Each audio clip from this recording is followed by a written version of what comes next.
എത്ര കറികളുണ്ടെങ്കിൽ പോലും നാടൻ ശൈലിയിൽ നമ്മൾ മീൻ കറി വയ്ക്കുമ്പോൾ അത് മാത്രം മതി നമുക്ക് ചോറ് കഴിക്കാൻ. ഇപ്പോൾ മറ്റ് കറികളൊക്കെ ഉണ്ട് എങ്കിൽ പോലും ഞാനതൊന്നും എടുത്തില്ല.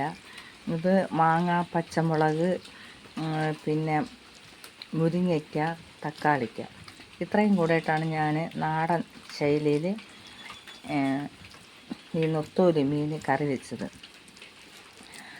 അപ്പോൾ അത് കഴിക്കാനൊരു ടേസ്റ്റാണ്. അപ്പോൾ ഞാനങ്ങനെ കഴിക്കുകയാണ്. സാധാരണ ഈ മാങ്ങ മീനിലിട്ട്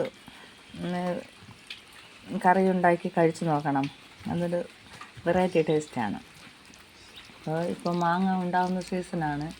അപ്പോൾ 2 മാങ്ങ കിട്ടി. അങ്ങനെ ഒരു മാങ്ങ ഞാൻ മീനിലോട്ട് അരിഞ്ഞിട്ടു. അങ്ങനെയാണ് ഈ കറി ഉണ്ടാക്കിയത്.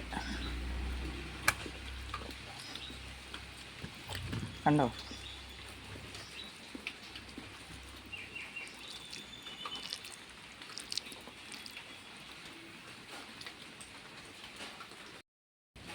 പലരും പല രീതിയിലാണ് നെത്തോലി കറി വയ്ക്കുന്നത്.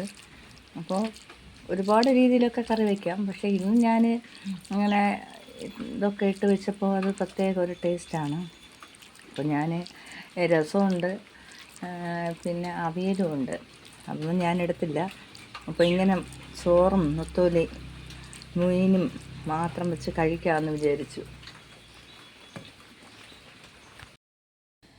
അങ്ങനെ എൻ്റെ വയറും നിറഞ്ഞു, മനസ്സും നിറഞ്ഞു. അടിപൊളി.